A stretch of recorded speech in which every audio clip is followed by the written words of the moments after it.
Well, well, well, well, well. Welcome in, folks.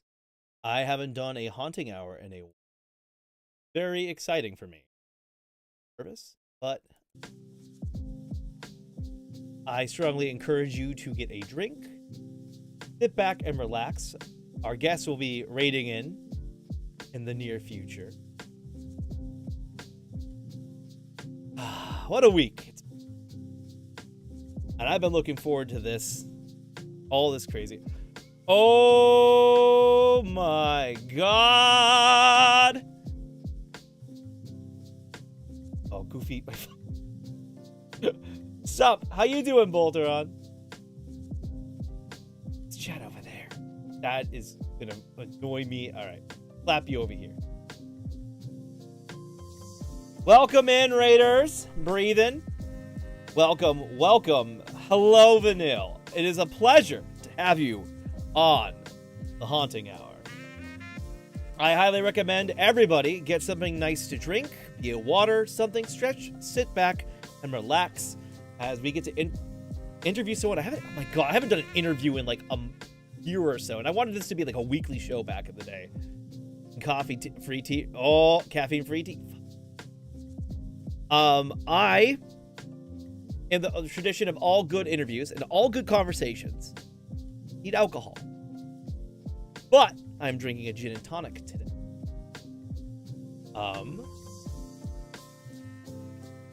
Sorry, I'm a little nervous. Hell yeah, get yourself a gin and tonic, Vanille. We will have to discuss what kind of gin and tonic you're drinking and what we have added to it. Or I always add a splash of elderflower and a little heavy dough. Probably would be drinking too if I did. Ooh, Ultron, how long have you been sober? If you don't mind me asking. Because that is always a tremendous feat. Like, quitting anything. Even if it's a week, even if it's a day.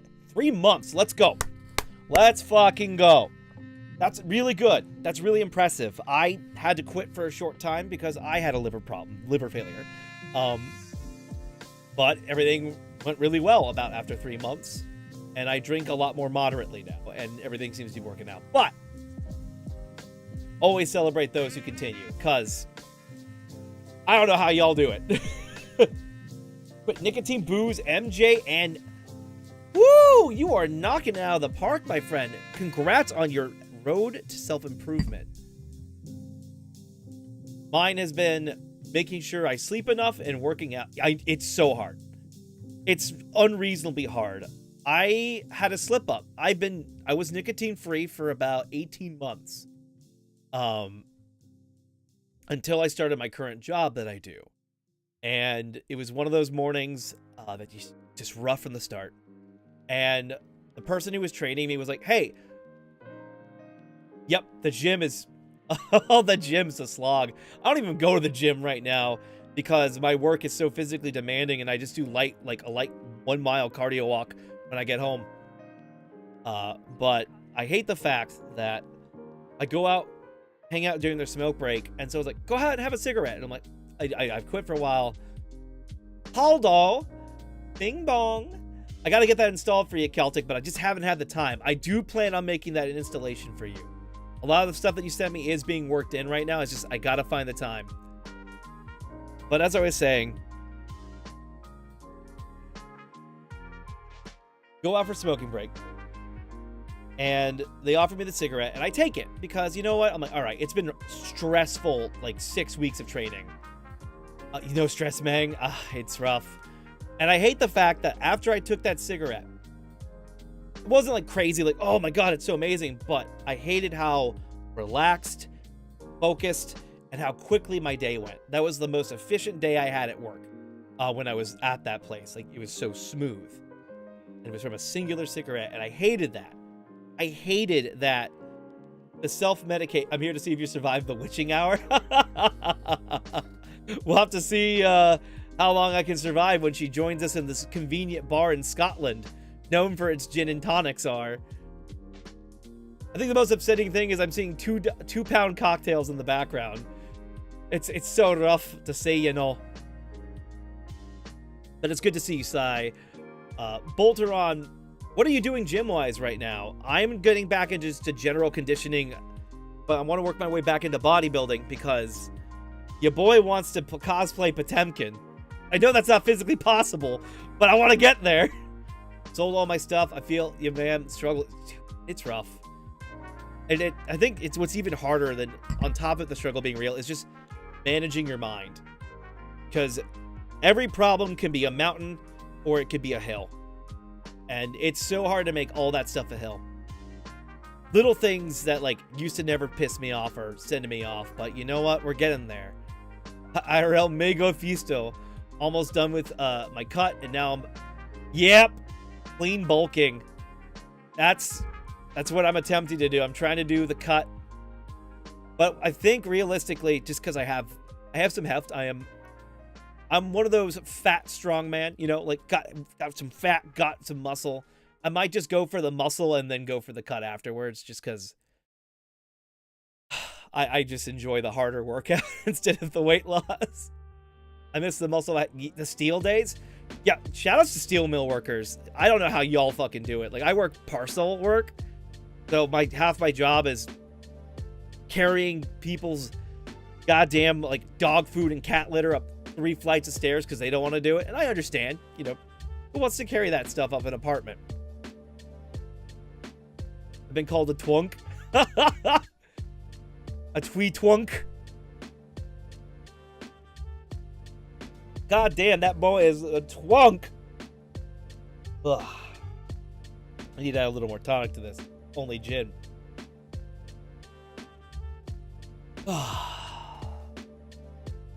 But it is Friday night, folks. And for those who get to have their weekends, I hope you have exciting plans going. I am, for one, going to be taking tomorrow off. I'm very excited for that. Well, I have work tomorrow, but I'm taking it off from streaming. And then on Sunday, I'm thinking we're going to do a double dip. We're going to have a little bit of a movie night. Well, not movie night. Movie day. We're going to watch Dawn of the Dead at 1 p.m. And then I'll probably finish Stasis. And then I'm going to see if I can't get my big plan for the next week. Sorry, I just had to think about what I was doing at exhaustion point. Randomizer. We're going to do an RE4 crowd control randomizer. Because fuck it, randomizer's not enough, and crowd control's not enough to stop me. What if we combine the two? Because I'm strong, but my muscles have definition. My frame's a nice 6'3". God damn you, fucking tree man. Psychonauts later down the line. Yeah. Oh, thank you for reminding me. I'm gonna have to do that. I'll probably do that. Let me think about it. I'll do Psychonauts first because it's gonna take me a while. I've had a lot of pushback with the randomizer recently. Like I can't get NEC to stick, or it will just straight up crash after like the third room. Crowd control works fine. So I guess I could do finish Stasis, Psychonauts, into RE5 randomizer. Not RE5, RE4. I would love to do an RE5 randomizer or put someone else through that. Olympic shape. Volteron, fucking proud of you, man. Your mud boy, when he has to go into human society, is about 5'9", 230.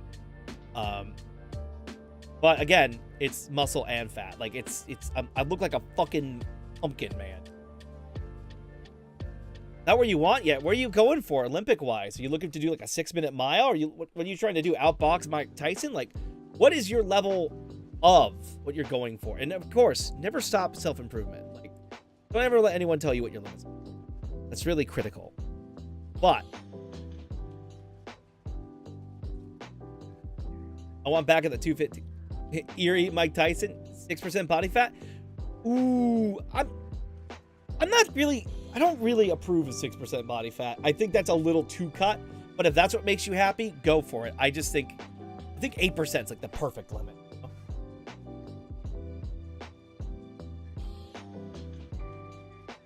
I think 8% is that nice level. I don't want to have a six-pack showing. I feel it's healthier. Percent boyfriend. Oh. That would put me at 6. Okay.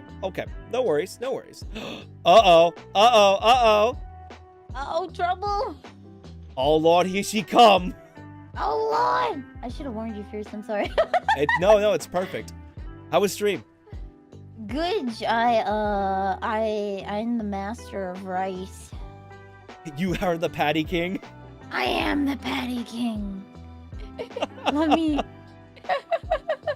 So part of the Here we haunting go. hour I wanted to do is also we're gonna edit this later now, so you could have like a trailer for your channel if you wanted to introduce yourself. So we're gonna go over some basic questions at first. Let's start Okay. with introductions. Who are you? Ooh, okay. I'm Vanille the Pastry Witch. Questionable potions at questionable prices here at your service. Well, No it's a matter what ple- magical needs you may require, I can accomplish them. You may or may not get the results you want. It's a pleasure to have you here. I was actually really flattered. Really, yeah, I'll come. I'm like, what? Okay. Oh. So, a couple big questions that I've always had for you. What got you into singing? You have such a magnificent singing voice. Oh, Did you train? thank you. Um, I did. I took like 3 years of vocal training in junior high. mhm. But I wasn't able to pursue it because mommy. I was also doing piano lessons at the time. Fun fact, I only needed my teacher to play the song for me once, and then I could play it back to her. And she figured that out, so she stopped playing the song for me. So I had to figure out a way to trick her to being like, I'm having troubles with this part here. Could you play it for me? And then because she has so many students, right? She would just play the whole song to get to that point to show me what was done, and then it's like, oh yeah, I parakeet it back to her. Beautiful. I never got far in music because I never learned how to read music. I mean, if it makes you feel better, I'm like the only drummer that knows how to fucking read sheet music. So Yeah. So I have to put in effort now to be able to read sheet music because I unwittingly smarted myself out of that. I mean, so speaking of piano, I tried picking that up a couple years ago, right? And I was like, I could just do it by ear or the like synesthesia app. And then I get into like, well, I actually want to learn now, and I have to go back to reading that, and it's not drum sheet music. I'm like, the fuck are these line bullshit? This is bullshit. Like, I understand what you're putting down, but what the fuck are these lines? What is this bullshit? What is this? What does that mean? As the famous John Carver said from Dead Space. But was there a thing that just particularly drew you into singing? Or was it Oh, I see. I go to church, just... right? And I used to go to church every Sunday. And part Which of going to church or like church, regular church? a regular church. Okay. Yeah, regular church, and you have to sing. That's just required. Nobody cares about your skill level. But you have to sing, and my family has been naturally gifted. I won't say it comes out in music a lot. Lots of us are musically inclined, but we have the gift of ratios. If that makes sense. So music is a lot of ratios, right? Chords are ratios, octaves are ratios, right? But Openil is really good at telling time, right? He can tell you exactly to the minute when you're gonna arrive at a destination, including traffic at expected times. Like each member of the family has their strong point. I can do art and singing. Mom and Neil's really good at the piano. Both of us can transpose between keys like instantly without any thought. I hate you right? so Just much. because it's ratios. It's just ratios. That's our magical alignment. That's my domain, if you will. Fuck you and your golden ratios. Get out of here, you Greek. No, in all seriousness, that's amazing to actually hear. Yeah, so 'Cause all I I've can been do is singing keep at time. least every Sunday. At All least I can every do- Sunday for all of my life. Yeah. Just because, you know, like, I can tell it's very well practiced. As someone who was, when I grew up, when I was in a band, right? I got reluctantly put up as a backup singer because no one else could do it. And they're like, wait, you're drumming and you're singing? I'm like, it's hard. Help. So to hear someone that does it so well, it's always like blowing away from me. It destroys me. Thank you. Any Also, song- like, oh, go ahead. drumming is like a really, really physically intensive, so that makes it even harder to say. Well, there's specific sections, you know, like any punk rock, any pop music. Choruses aren't usually that complicated. it's a Oh yeah. 1, 2, 3, 4, just bop bop bop bop bop, bop, unless you just gotta shout the chorus reasonably on key, reasonably. Reasonably. You're the backup. You're the backup. You're the fake reverb. We couldn't afford Don't- real reverb. Couldn't afford real reverb, so now we all have to sing slightly off time to create that echoey effect. The guy on the PA system hated us, so he quit and we had to back up. Yeah, I did 3 years of schooling, and then I did musical theater in high school. Ooh. All right, so you're a theater kid. What was your favorite production, either read or done? I'm gonna say Dracula. So I starred in. I was like Tara's. I think her name's Tara. I was the lesbian in Buffy the Vampire Slayer. But Dracula took us 4 hours to dry read. That sounds about right. We were doing Dracula. It took us about 4 to 5 hours to do just a dry read. No scene change, nothing, right? Just a dry read of Dracula. It's a long fucking play. It is. So he had to like watch. He read the book, right? He watched some movies to try and find out what the key points of Dracula were, so we could take it down to like a 2-hour show with an intermission. A lot of stuff was cut, and then he invented roles. So I became Lucy's little sister, so that there was a singing role for because they only have like 4 characters. They have Dracula, Lucy. The boyfriends get a song, but that's about it, and Jonathan, right? So there's not a lot of roles in Dracula. So he invented some, and I got to sing Pie Jesu at her funeral as the background music. So a bit tangential. I come from a long line of extras in movies. Nice. Most notably, since you brought up Dracula, my grandfather is the corpse in the original black and white Dracula film when they had the guy in the coffin. Let's That's my go! grandfather. The bees. And he almost got fired because he wanted to keep looking at the camera when it got near him.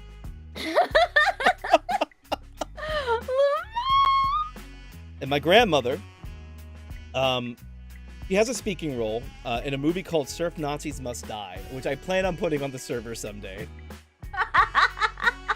But Surf Nazis must die, yeah, like beach Nazis. Nazis. Surf Nazis must die. It's a hell of a drug trip. But I'll never forget, and this is, I guess, tangential to my next question. I'll lead in with a story. My grandmother does a lot of advertisements, right? And there was one time she's in a Capital One commercial. You know the grandma that it might be real old and really niche to commercials. But my grandma goes to this audition to go do the role, right? And she walks in, and the producer goes, "That's the look we want." She forgot to take all of her hair curlers out. Like the old lady with the hair curlers. So she went on public transportation to go to this audition all the way through, and no one said a word to her about it. And then as soon as she walked in, boom, hired on the spot for admittedly a national-wide commercial, and that's big money. In America, if you get a role like that, royalties can get you about 100 to 250K depending on how long it. Damn. So that's huge money. But to leave that in, since you're a theater kid, and you've been this is Twitch, it's performance based. Is there any show or production you would love to get into? Oh, if there's one I could do, Les Miserables. Hold on. I wouldn't want to be Colette. I would want. So I know there's a hot take that nobody likes I think it's the 2011 Les Miserables, with Anne Hathaway and whatnot. I actually thought Anne Hathaway's performance and her singing in I Dreamed a Dream was the best version of that song I've ever heard, because it's imperfect. She misses notes, right? But this is a broken woman, a whore who is dying from STDs, who just wants to give her kid another life. She's had a terrible life, and this song is a song of crushed dreams, and Anne Hathaway just sells it. Like, I try to channel that every time I sing it. It's one of those things where it's like, you can, it's the advice my musical theater teacher gave to me that I took from high school, is that I sing impeccably, but there's no soul. And so ever since I left high school, I've been working on trying to put more soul into my singing. And that one, I think, is like the pinnacle of soul in singing, is that performance. You can just hear her dreams being shattered. It's because Anne Hathaway isn't a singer, she's an actress. So she knows how to channel that really well. And then the perfection of imperfection, you know? Have you ever heard the expression that acting's like a runway? Like an Yeah. airplane runway. Because you can't just be told, go ahead and act, be in motion. I mean, that's why fucking method actors are a thing. They have to get into that mindset over however long it takes for them to do it, right? Yeah, you can't just go into Les Miserables and be like, okay, you're sad, your daughter's getting taken from you, blah blah blah blah. You have to read Les Miserables. You have to understand Les Miserables. You have to like think about the life that she's lived, and you might not even like Inigo Montoya, right? Yeah. How he channeled his rage at his father's untimely death due to cancer, and used that to be his emotional crux for his acting, right?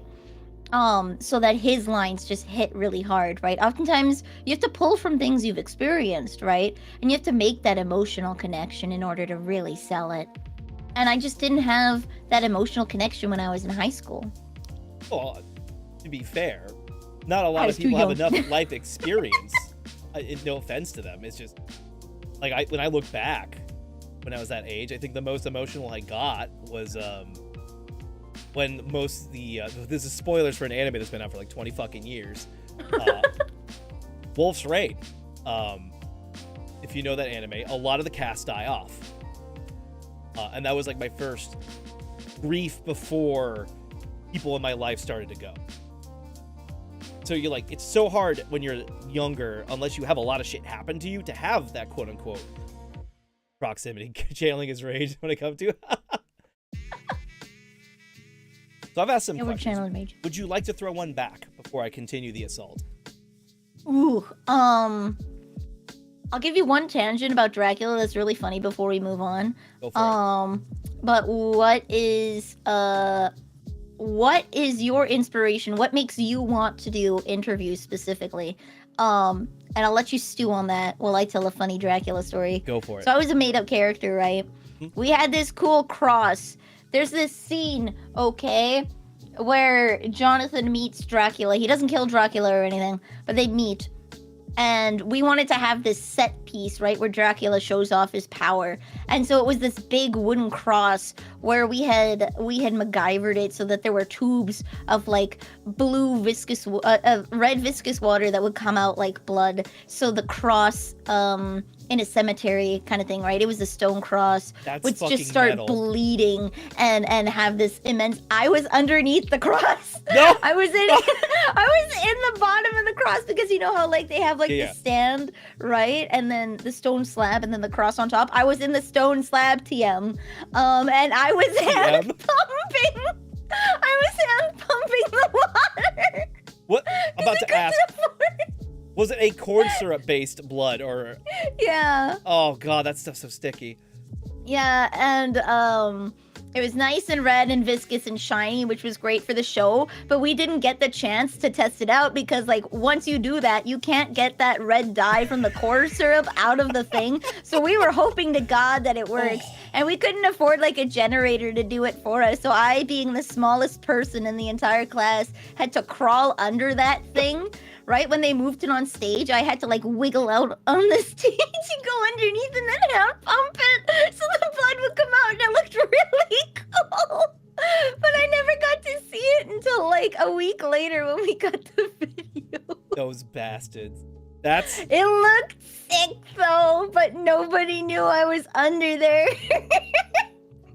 that's the love of theater right there, if I've ever heard it. Practical effects, baby. Hey, practical effects are king, and I will argue this till the day I die. Oh yeah, imagine if we tried putting like a red light with a patterning on there. Like it would not have worked. But like the corn syrup blood, yeah, that sold. That looked like nuts. It was so cool. This is gonna be doxing myself ever so slightly. You're not gonna know who I am in this video. But I was in a video called Sweet Teen Killing Machine. I can't remember the song itself, but it's this big zombie killing music video, and I'm one of the main zombies that go there. But I just remember we didn't have time to take all the blood make off me because we're all supposed to be really fucked up. So I had to show up to my fucking sports team practice in full blood makeup. And then we had to run like 6 miles, then swim for 2 hours. And the coach pulled me aside after running. No, it looked horrific. Like, it wasn't coming off naturally. So there's like a cheekbone just dripping like 6 inches off my cheek. Because I didn't have the time to do it. And my coach was like, you're fucking cleaning up before you get in the pool. Like, I don't know how. You probably had some stains on your uniform. Thankfully, from the makeup dress. We trained co-ed because we didn't have the time to have different practices at our facility, right? Thank God the gals team were like, oh, I got alcohol pads. I was like, thank you, help.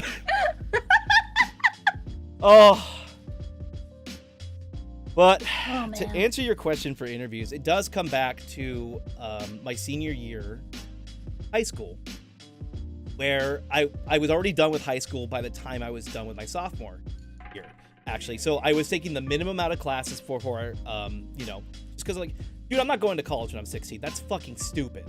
Like, you're not going to be there emotionally, right? Yeah, you want a gap year. Yeah, so I was just taking it easy. And one of the things I had to do was a documentary class, like how to make one. And we were specifically tasked to interview local artists in our town. And no one else really gave a shit about the project, so I did, you know, like what every other talented fucking, or like the one kid that gives a shit about their grade at least, did most of the work. So I had to interview the artist and ask about them. They were a kinesthetic artist, if you ever heard the term before. Oh, I know what kinesthetic is, but it's failing me. So it's just practical art. The art that moves through human motion is the shortest answer I can. So this guy, Everett Beidler, I think is their name, if I still remember it correctly. But he made this thing called the Perpetual Human Motion Machine. And it's a treadmill meant to walk the person, and he always wears like a business suit when he does it to show it's like the gears of, it's something about fucking corporatism and shit back in 2000 something. But it's just, I had such a good time interviewing him because he was such an interesting person. And then fast forward to VTubers, right? Which is a fascinating field inherently because you have to slap on a model. You have to come up with an idea that seems appealing, or at least you give a shit enough about it to put it into form. And I know for you specifically, you made your shit, so you extra give a shit about it, right? How interesting of a person to be like, you know what, I'm gonna put this concept out here, I'm gonna make this specific mood, and I'm gonna run with it. Those are just interesting people to me, and I like to get to know them. Like, what makes your brain tick? Like, when you go for startup, right? No one goes to be streaming if you're not ambitious, right? At least no one that makes it. So it's just interesting to talk to people on their journeys. I just find it very interesting. I enjoy the conversations that come out of it. Fair enough. I always like watching interviews as well with like people behind the scenes because I'm a researcher by nature. So it's like, how do I network better? How do I do this better? I like watching like interviews and like when people do Q&As, I'm always asking those kinds of questions because like, I want to know. Well, that's the other thing. I love watching those. I recently watched this show. I'm forgetting the name of it. I hate that I forget the name.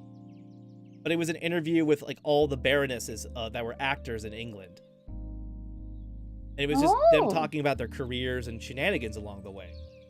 And there's just something inherently very interesting about that.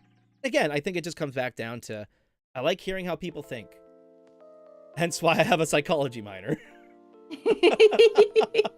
I went the weird route of, I wasn't actually gonna stream. I went into chemistry and then life threw a brick at me. And it's like, I'm gonna stream. So I don't really get to tap into my, I don't get to tap into. Well, I'm about to say, I would like to present the opportunity to tap into what specifically in chemistry brought you in there. That's a fascinating field. I'm never smart enough to figure it out, despite being good at math, because there's too much other shit to know. Ironically, nothing at all. Really? What? I love science. I wanted to be Bill Nye the Science Guy or work at McDonald's. Because I'd get free fries. You know what? It's important to know what you want out of life more than anything. I was actually very listless after high school. I didn't know what I wanted to do. I wanted to go to art college because I loved art, and Mom and Neil was like, no, we live in nowhere.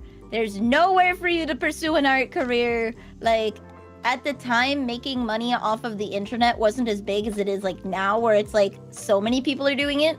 But it was still a thing where it's like, if you pop off, you pop off. But if you don't pop off, where are you? Right? You're unemployable. So I was listless. I didn't get to go to art school. I didn't know what I wanted to do with my future. I was just so sick and tired of school. Because my English teacher kind of sucked the joy out of school for me. Oh, I'm so sorry that happened. Yeah. I understand all too well, and I had the lucky opposite of that. And so I feel a lot of sorrow for anyone that got that. But I always loved science, and I've always been very good at it. And so Mom and Neil was like, why don't you go check out this chemistry class? It was a program. I'm gonna Sag Boy hours on you.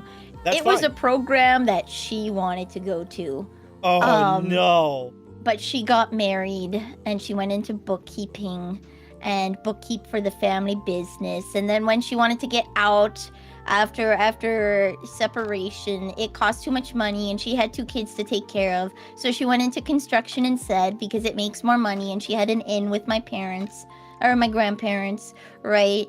So she put that off forever and ever. And then as soon as like I was in high school and making my own money that I could work full time in like minimum wage work, she was thinking about going to school again, but then she looked at the finances and she couldn't do it. So every time she tried to knock on that door to that specific program, it closed, right? It's rough. So she showed that to me, and I was like, yeah, sure, whatever, I'll do it. It was a very passionless choice. But I ended up loving it because I love science and I love chemistry. And chemistry is the right balance between the sheer memorization that biology has and the absolute math that physics has. It's a nice medium in the two where it's the perfect balance. So I got to live my mom's dream by going through that program. I unfortunately can't do that work, but I got to do the schooling. I have a friend. So I have the knowledge base. So it was actually a very passionless decision for me, but I made a lot of choices in my life so I could get closer to my mom. That's important. That was one of them. Yeah, we both. Go ahead. Oh, we both in high school had the opportunity. She got to read The Hobbit as her grade 11 book report, and I got to read The Fellowship of the Ring. I had the choice between Dr. Jekyll and Mr. Hyde, and The Great Gatsby, and The Fellowship of the Ring. Asterisk: if you choose The Fellowship of the Ring, you will have no homework. However, your mark is 100% based off of the one essay that you get to write, because there is just way too much book to read for me to assign you homework, right? So no homework because there's way too much book to read. However, you better read that book, and you better read that book good, because your essay is 100% of your mark for this unit. God, I wish it was that way, because I clocked that out in like a week and a half and then be done for the rest of the semester. Oh yeah, no, that's what I did. Fuck yeah, let's go. And I got to connect with my mom because I went home and I told her that we're doing book reports and that I did that. She's like, oh my God, when I was in high school, I did The Hobbit. I was like, I know, that's why I picked it. And she's like, really? That's horrifically, diabetically sweet of you. Free bounty points with the mom. Plus, I get to read a book I like. Oh, so there was a question from my mod, but they had to leave. So I have to ask this now before we get lost in the shenanigans. What is hag love? I'm not a hag. I would like to preface this by saying I am not a hag. I am a Christmas cake, okay? I am a Christmas cake. Would you like to explain to the audience what a Christmas cake is? Everyone knows the best time to buy Valentine's chocolate is on February 15th. Um, when all of the Valentine's chocolate goes on sale. It's not bad. There's nothing wrong with it. It's just Valentine's is over. So they put that stuff on sale so they can get it out the door and bring in the Easter stuff, right? Because you can't really sell Valentine's branded stuff for Easter. That just don't work, all right? So a Christmas cake is in Japan, traditionally on the 25th, you celebrate Christmas, and it's a lover's holiday, not a family holiday, right? It's more akin to Valentine's than it is to our North American Christmas. So you go out and you get your partner a Christmas cake that you share together on the 25th, and then all those Christmas cakes that don't get sold go on sale on the 26th. They're just as good and they're half the price. They haven't spoiled yet. They haven't spoiled yet. So until the 30th, you remain a Christmas cake because reasonably, the cake will still be good for 5 days if it's a good cake. Well, you would know. You're a pastry witch. Yeah, I am a pastry witch. So yes, I am a Christmas cake. But Hag Love is for, apparently, after being a Christmas cake, you become an old haggard woman.